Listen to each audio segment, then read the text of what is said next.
राधे राधे, जय श्री कृष्णा। आप सभी को पुरुषोत्तम मास पूर्णिमा की ढेरों शुभकामनाएं। भक्तों, प्रिय भक्तों, आज हम बात करेंगे पुरुषोत्तम पूर्णिमा के बारे में। पुरुषोत्तम मास पूर्णिमा, अधिक मास पूर्णिमा 3 वर्ष में एक बार आती है। इसके विषय में मैंने पहले, जब मैंने पुरुषोत्तम मास की महिमा बताई थी, उसमें भी जानकारी दी थी। परम कल्याणकारी, करोड़ों गुना पुण्य देने वाली अद्भुत तिथि है। यह आपके जीवन को परिवर्तित करने वाली है। अगर आपने इसका लाभ लिया तो आपके घर लक्ष्मी स्थिर हो सकती है, भगवान नारायण की कृपा प्राप्त हो सकती है, और पितरों की कृपा से आपके घर में उत्तम संतानें भविष्य में उत्पन्न होंगी। बहुत सौभाग्य देने वाली तिथि है, इसका खूब लाभ लीजिए। तो इस वीडियो में मैं बताऊंगा आपको कि यह पूर्णिमा इस वर्ष मनानी कब है, क्योंकि पूर्णिमा तिथि को लेकर बड़ा असमंजस है, संशय है। कुछ कह रहे हैं 30 को, कुछ कह रहे हैं 31 को। शास्त्रीय विधान क्या कहता है, सिंधु ज्योतिष शास्त्र क्या कहता है, हमारे अन्य जो शास्त्र जहां मुहूर्तों की गणना होती है, तिथियों की गणना होती है, उनमें क्या वर्णन आता है, वेद के द्वारा क्या कहा गया है कि पूर्णिमा, अधिक मास पूर्णिमा कब मनानी चाहिए। इसके आधार पर आपको निर्णय करके दूंगा कि इस दिन आपको व्रत करना है, इस दिन आपको दान करना है। साथ बताऊंगा कि इस दिन आपको सुबह से लेकर शाम तक करना क्या है, क्योंकि ये बड़ा भ्रम होता है लोगों को। जी पंडित जी, करें क्या, दिन तो बड़ा अच्छा है, पुण्य देने वाला है, पर पुण्य प्राप्त कैसे करना है, क्या क्या करना है, ये संपूर्ण जानकारी मैं आपको इस वीडियो में प्रदान करने जा रहा हूं। आपसे निवेदन है कि वीडियो यदि थोड़ा सा भी उपयोगी लगे तो एक बार लाइक अवश्य कीजिएगा, जितना हो सके शेयर कीजिएगा, क्योंकि सही जानकारी जब लोगों तक पहुंचती है, लोग उसका लाभ लेते हैं, सनातन का विस्तार भी होता है और प्रभु की कृपा उसे प्राप्त होती है जिसने उस वीडियो को आगे बढ़ाया। चैनल पर नए हैं तो सब्सक्राइब करते जाइएगा, जिससे किसी प्रकार की अच्छी जानकारी आपको प्राप्त होती रहे, क्योंकि यह प्रतिष्ठित ज्योतिष संस्थान का चैनल है। आइए प्रिय भक्तों, जानकारी आरंभ करते हैं।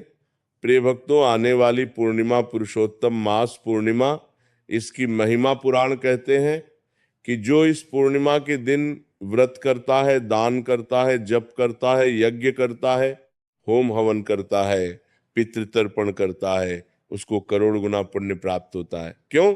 क्योंकि ये पुरुषोत्तम मास की पूर्णिमा है। और पुरुषोत्तम मास के विषय में मैंने बताया है आपको, पुरुषोत्तम मास की प्रत्येक महत्वपूर्ण तिथि इतना पुण्य देती कि मनुष्य का भाग्य परिवर्तित कर देती है। उसी में से एक बड़ी महत्वपूर्ण तिथि है पूर्णिमा। तो सबसे पहले मैं बताता हूं कि पूर्णिमा पर आपको सुबह से शाम तक करना क्या है, कैसे पुण्य प्राप्त करना है और कैसे इस योग का लाभ लेना है।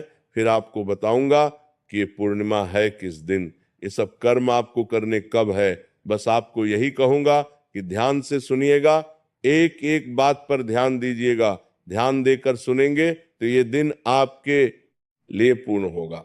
सबसे पहले तो आप इस दिन सुबह सूर्योदय से पहले स्नान कीजिए, सूर्योदय से पहले स्नान। इसके दो कारण, एक तो पुरुषोत्तम मास है, पूर्णिमा तिथि है, तो इस स्नान की महिमा अधिक है, इस स्नान से मिलने वाला पुण्य अधिक है। इसीलिए स्नान आपको सूर्योदय से पहले अवश्य कर लेना है। स्नान करने के बाद स्वच्छ वस्त्र धारण कीजिए, स्वच्छ वस्त्र धारण करके और मंत्र जप कीजिए, भगवान नारायण पूजा कीजिए। मंत्र जप कैसे करेंगे? आपके पास गुरु मंत्र है तो गुरु मंत्र का जप कीजिए, ओम नमो नारायणाय का जप कीजिए। आपको ओम नमो भगवते वासुदेवाय अच्छा लगता है, उसका जप कीजिए। ओम नमः शिवाय जप सकते हैं। जो मंत्र आपके मन में लगता है कि हाँ ये मुझे बड़ा प्रिय है, आप वहां मंत्र जपिए, मंत्र जप अवश्य कीजिए। इस दिन किया गया जो जप है ना, उसका जो पुण्य परिवर्तन है वो कई गुना अधिक है। तो आप एक माला करें, 2 माला करें, जितना आपसे करते हो मंत्र जप, इस दिन आपको अवश्य रूप से सूर्य भगवान को जल देना चाहिए और फिर भगवान नारायण की पूजा करनी चाहिए। भगवान नारायण की पूजा या लक्ष्मी नारायण की पूजा आप करें, इस दिन की पूजा परम कल्याणकारी होती है। इसका दो प्रकार से पूजन कर सकते हैं। एक तो भगवान सत्यनारायण का अगर आप आज व्रत कर रहे हैं तो सत्यनारायण भगवान की पूजा तो करेंगे ही करेंगे, उसी में आप भगवान का एक स्वरूप विराजमान कीजिएगा। शालिग्राम भगवान या लड्डू गोपाल जी, उनको दूध से जल से स्नान कराइएगा। पहले उन्हें जल से स्नान कराइए, शंख में जल भर के, शंख में जल भर के स्नान कराइए, फिर दूध से स्नान कराइए भगवान को, और फिर पुनः शुद्ध जल से, गंगा जल युक्त जल से स्नान कराइए। स्नान कराने के बाद भगवान को वस्त्र के रूप में एक मौली का टुकड़ा तोड़ के अर्पित कीजिए। वस्त्र अर्पित करके प्रभु को यज्ञ पवित्र अर्पित कीजिए।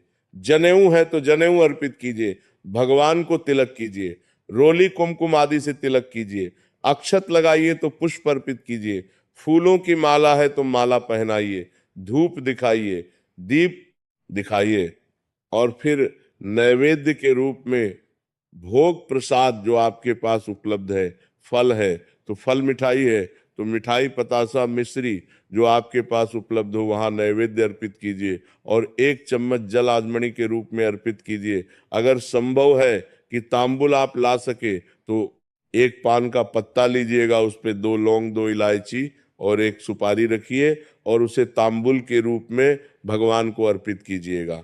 दक्षिणा कुछ आप अर्पित कर सकते हैं तो दक्षिणा अर्पित कीजिएगा। फिर हाथ जोड़ के नमस्कार कीजिएगा, और विष्णु सहस्त्र नाम का श्रवण, इस दिन विष्णु सहस्त्र नाम स्तोत्र सुनना परम कल्याणकारी है। हमारे चैनल पर उपलब्ध है वीडियो, यदि आपको न मिले तो लिखिएगा विष्णु सहस्त्र नाम बाय धर्म साधना टीवी, आपको प्राप्त हो जाएगा। विष्णु सहस्त्र नाम स्तोत्र का श्रवण कीजिए, इस दिन परम कल्याणकारी है। हमने आपको बताया सुबह का स्नान, मंत्र जाप, भगवान नारायण की पूजा। आप जो सत्यनारायण भगवान का आज व्रत कर रहे हैं ना, तो ये व्रत भी परम कल्याणकारी व्रत करना किस दिन है? पूजन करना हूं कि कुछ तिथियां ऐसी होती है, यदि आप उन पर पितरों को संभाल लेंगे, पितरों को प्रसन्न कर लेंगे, तो आपके जीवन के बड़े बड़े संकट तो यूं ही टल जाएंगे। इस दिन यदि आप पितृकर्म करते हैं ना, तो आपको इसका लाभ यह होता है कि आपके घर में उत्तम संतानें उत्पन्न होती हैं, पति पत्नी के बीच में सामंजस्य स्थापित होता है, आपका दाम्पत्य जीवन अच्छा रहता है, परिवार में एकता रहती है। अगर लड़ाई झगड़े चल रहे हैं तो दूर पितृ की कृपा बड़ी आवश्यक है। शास्त्र कहते हैं, पुराण कहते हैं, भगवान स्वयं कहते हैं कि पहले आपको अपने पितर को मनाना चाहिए। पितृ पूजन कर लिया तो देव पूजन अपने आप हो जाता है। इसीलिए इस दिन को पितृ पूजन अवश्य करना। कुछ लोगों ने भ्रांति फैला रखी है जी कि उत्तम पुरुषोत्तम मास में जो है पितृ पूजन नहीं होता, पितृ तर्पण नहीं होता, ये अनुचित है। ऐसा नहीं है, ये तो माँ है ही सर्वाधिक पुण्य प्राप्त करने के लिए, तो पितृ तर्पण करना है। कैसे करना है? गीता के 7वें अध्याय का श्रवण कीजिएगा, विधि बताता हूं। 1 लोटा लीजिएगा तांबे का, उसमें पहले थोड़ा सा गंगा जल भरिए, उसके बाद शुद्ध जल भरिए, थोड़े से काले तिल, 1 पत्ता तुलसी का डालिए, और दक्षिण दिशा की ओर मुख करके बैठ जाइए। लोटे को सामने रखिए और गीता के 7वें अध्याय का श्रवण कीजिए। गीता के 7वें अध्याय को सुनने के बाद संकल्प करते हुए उसका पुण्य पितरों को अर्पित कीजिए और उस जल से तर्पण कीजिएगा। ये पूरी विधि जो मैं गीता का 7वें अध्याय का वीडियो अपलोड करता हूं ना, उसमें बताई गई होती है। आपको वीडियो दिखाई ना दे, मिले ना, तो आप YouTube पर लिखिएगा गीता का 7वां अध्याय बाय धर्म साधना टीवी, आपको बहुत सारे वीडियो 7वें अध्याय के आएंगे। क्योंकि प्रत्येक एकादशी, पूर्णिमा, अमावस्या पर यह वीडियो हमारा आता है। इसका खूब लाभ लीजिए, ये कर्म अवश्य कीजिएगा। मंत्र सहित उसमें सारी जानकारी होती है कि कैसे मंत्र पढ़ना है, कैसे क्या करना है, ये कर्म आपने करना है। और इसके बाद आता है दान पूर्णिमा के दिन, जो आने वाली पूर्णिमा है, पुरुषोत्तम मास की पूर्णिमा है।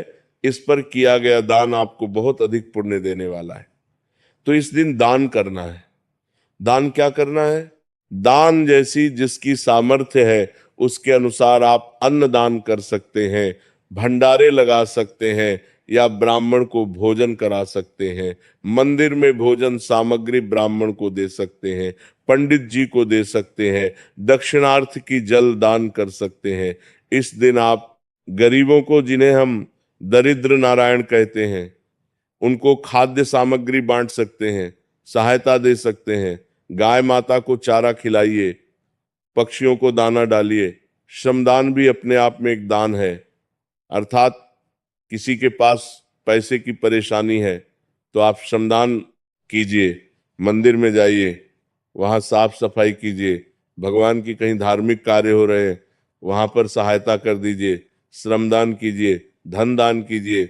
जो जो कर पाए उसे वह करना चाहिए। गरीब है, धन नहीं है तो श्रमदान करें। आप सामग्री ला सकते हैं, पूरा समय है तो बहुत सारी सामग्री लाइए, उसका दान कीजिए।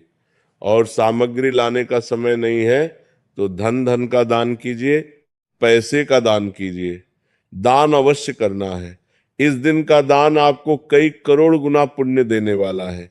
तीसरा कर्म, इस दिन आपको 33 मालपुए का दान करना चाहिए। जानकारी मैंने आपको पहले भी बताई थी, शास्त्रीय मैंने बताया था कि 33 मालपुए का दान कितना कल्याणकारी है। ये 33 मालपुए का दान, जो कि कांसे की कटोरी में रख के देना है, ये संपूर्ण भूमंडल दान करने का पुण्य दे देगा आपको। आप सोचिए, क्या एक जमीन का टुकड़ा भी दान कर सकते हैं क्या? पर इतना सा दान पूरी पृथ्वी दान करने का पुण्य देगा, साधारण नहीं। इसीलिए आपको अवश्य करना चाहिए। आप में से बहुत से मैसेज आ रहे हैं, पंडित जी कब करें कब करें, ये उत्तम तिथि आ रही है, इस दिन करिए। इसके अतिरिक्त अब हम बात करेंगे चंद्र पूजन की। चंद्रदेव का पूजन आपको इस दिन अवश्य करना है। चंद्रमा का पूजन, जब चंद्रदेव भोजित होंगे सह्य काल को, रात्रि काल को, तो चंद्र पूजन होगा। चंद्र पूजन में 1 लोटा लीजिएगा। लोटे में या तो केवल दूध ले सकते हैं या दूध मिला हुआ जल ले सकते हैं। दूध ना हो तो केवल जल ले सकते हैं।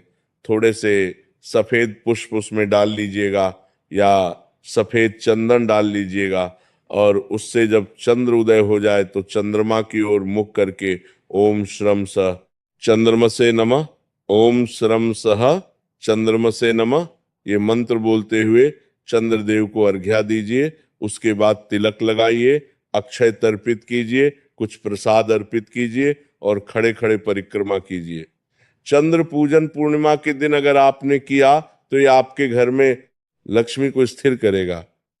इसीलिए आपको चंद्र पूजन पूर्णिमा के दिन अवश्य करना चाहिए। और इसके बाद हो जाएगी शाम। शाम दीपदान। दीपदान के लिए यह दिन बड़ा कल्याणकारी है। यूं तो प्रतिदिन पुरुषोत्तम मास में दीपदान करना है आपको। पुरुषोत्तम मास में अगर प्रतिदिन ना कर पाए ना, तो यह वह प्रमुख तिथि है जब आपको अवश्य करना है। दीपदान कीजिए, चाहे 33 बाती का करें चाहे 1 बाती का करें। दीपदान महत्वपूर्ण है। खड़ी बाती, लंबी बाती, बाती इस समय कुछ नहीं रखा, दीपक जलाना है। बस ये ध्यान रखिए, घी का जलाए, तिल के तेल का जलाए, दीपक आपने अवश्य जलाना है।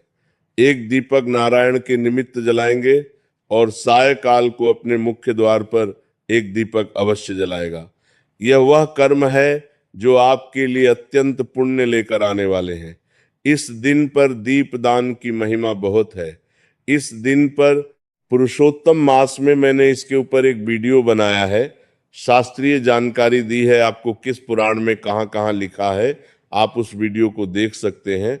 अगर अभी तक नहीं देखा, बड़ी महिमा है दीपदान के साथ, तो यह दीपदान अवश्य करना है। अब मैं बता दूं लास्ट में वो सावधानियां जिनका आपको ध्यान रखना है इस दिन। एक तो तुलसी पत्र इस दिन नहीं तोड़ा जाएगा, ध्यान रखिएगा। दूसरा, दूसरे का अन्न आपको इस दिन नहीं खाना चाहिए। अगर दूसरे का अन्न आप खाते हैं ना, तो आपका पुण्यशील हो जाता है, उसको चला जाता है। ये 2 कार्यपत्र, पुष्प नहीं तोड़ने और दूसरे का अन्न इस दिन आपको नहीं खाना, अनुचित कर्म कोई नहीं करना है। इस प्रकार से अगर आप इस दिन को संभाल लेंगे, आप पुण्यों की भी नहीं कर सकते। घर में लक्ष्मी स्थिर होगी, सौभाग्य की जागृति होगी। अब महत्वपूर्ण जानकारी है कि निर्धारण कैसे होगा, करनी कब है पूर्णिमा, कौन सा कार्य किस दिन करना है, शास्त्रीय नियम क्या कहते हैं। प्रिय भक्तों, पूर्णिमा इस वर्ष जो पुरुषोत्तम मास की पूर्णिमा है, ये 2 दिन है, 30 मई और 31 मई ये पूर्णिमा शुरू हो रही है। 30 मई को 11:58 पर सुबह एम पर और समाप्त होगी। 31 मई को 2 बजे पर दोपहर को। इस प्रकार से ये 2 दिन पूर्णिमा है। अब कई बार क्या होता है, लोग कहते हैं कि उदय तिथि वान के अनुसार 31 को है तो 31 को ही करेंगे। नहीं, इसमें कुछ नियमों का हमें ध्यान रखना चाहिए। ऐसा आवश्यक नहीं है कि सूर्य के मुख से ही हर चीज का निर्धारण होगा।